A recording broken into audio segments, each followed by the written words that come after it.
When Jaguar Wright first reacted to the new Diddy documentary, she didn't sound surprised. In fact, she made it clear that almost everything being discussed had been circulating behind closed doors for years. To her, the documentary wasn't uncovering some brand new truth, but rather repackaging stories she had already heard, seen, or quietly watched unfold from the sidelines. But then, something happened that made her pause. One moment stood out, not because it was dramatic or heavily produced, but because of who finally said something out loud. Toward the end of episode 4, a longtime insider made a statement that instantly changed the weight of the entire documentary. For the first time, Kirk Burroughs publicly claimed that he had been abused by Diddy. This wasn't a rumor, it wasn't a blog post, it wasn't speculation. It was a direct allegation from someone who had been there since the very beginning. Jaguar made it clear that even for people who thought they knew everything about Diddy, this was different. This was the kind of admission that forces people to reassess everything they thought they understood about power, silence, and what really happens behind the scenes in the music industry. And once that door opened, it became impossible to ignore how long this story had been waiting to be told. Kirk Burroughs isn't some distant figure who briefly crossed paths with Diddy. He was close, deeply embedded during the most formative years of Diddy's rise. According to Jaguar and others who watched it unfold, Kirk was always there. Always present, always nearby, in ways that raised eyebrows even back then. People noticed how often Diddy stayed at Kirk's place, sometimes weekly, despite having a girlfriend at home. At the time, no one questioned it too deeply. In the industry, strange behavior often gets brushed off as normal, especially when power is involved. Over the years, Kirk made comments that only made sense in hindsight, mentioning things like waking up together and praying. To some, that sounded spiritual. To others, it felt unsettling. There were even old workplace rumors that circulated quietly, stories people heard once and never repeated out loud. What makes Kirk's claim hit differently now is not just what he said, but when he said it. He didn't hint, he didn't imply, he directly stated that he had been forced into acts he never consented to. For people like Gene Deal, who had seen Diddy's darker side for decades, even this revelation was shocking. That alone says a lot. Kirk's words didn't come from speculation. They came from proximity, from lived experience, and from someone who had nothing to gain by waiting this long to speak, unless fear and control had kept him silent. Looking back, Jaguar points out that the warning signs were always there, scattered across conversations, offices, and whispered exchanges that never made it into public view. People noticed patterns but didn't connect them. They saw behavior that felt off, but the industry trained them to look the other way. Stories circulated quietly about what happened behind closed doors, yet no one wanted to be the one to say it publicly. When someone holds enough power, their actions get reframed as eccentric, misunderstood, or simply part of the culture. Jaguar emphasizes that this wasn't ignorance, it was avoidance. People didn't want to believe what their instincts were telling them because acknowledging it would mean risking careers, access, and safety. Even those who had seen violent or disturbing behavior before still found themselves stunned when Kirk finally confirmed what had long been rumored. The silence wasn't accidental. It was enforced through fear, loyalty, and the understanding that speaking up meant isolation. And once that silence became normalized, it allowed everything else to continue unchecked. What's unsettling is not just what allegedly happened, but how many people were aware of fragments of the truth without ever putting the full picture together out loud.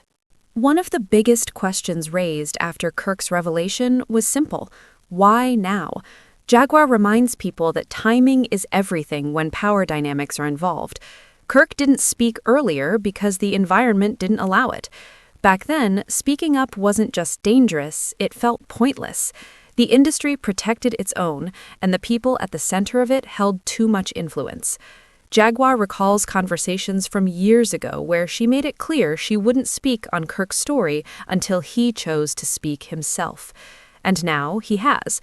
The difference is the world has changed. Lawsuits have surfaced. Patterns have emerged. The illusion of untouchability has started to crack. Kirk's voice carries weight because he isn't telling a second-hand story. He's confirming behavior that spans over 3 decades, behavior people whispered about but never documented publicly. Jaguar stresses that this isn't about revenge or attention. It's about survival and truth finally having room to exist. When someone who saw everything from the inside finally speaks, it forces the public to confront how deeply rooted these issues really are. Jaguar doesn't deny that the documentary revealed uncomfortable moments, but she believes it still protected Diddy in subtle ways. One of the biggest examples is how it portrayed his early image. The documentary suggested a clean, disciplined lifestyle in his early career, implying no substance use and a controlled environment. But Jaguar points out how quickly that narrative falls apart when compared to old footage, interviews, and promotional appearances.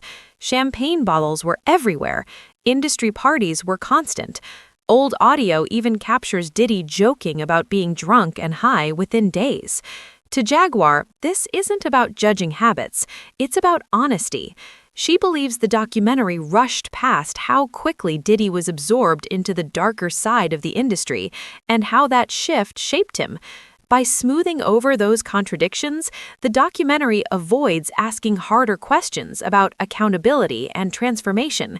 It presents a sanitized version of events that doesn't fully explain how power and indulgence escalated so rapidly. One of Jaguar's most controversial points is her belief that Diddy may have been victimized long before fame entered the picture. She doesn't say this to excuse anything, but to explain how cycles of harm often begin. She describes a chaotic childhood environment filled with strangers, late nights, blurred boundaries, and adult behavior normalized around children. In her view, that kind of upbringing shapes how someone understands power, control, and relationships. When kids grow up watching exploitation presented as success and chaos presented as normal, it distorts their moral compass. Jaguar believes this environment helped create someone who later felt above the law, disconnected from consequences, and obsessed with control. She argues that ignoring childhood context doesn't protect victims. It prevents society from understanding how these patterns form and repeat. But regardless of origin, she makes one thing clear: trauma explains behavior. It does not excuse it. One of the strangest moments in the documentary comes when Diddy is seen filming federal agents as they approach his hotel. He isn't panicked, he isn't hiding, he's recording them back, speaking calmly, almost directing the moment. Jaguar interprets this as classic narcissism mixed with strategy. She believes Diddy planned to create his own documentary, positioning himself as the misunderstood figure at the center of a media storm.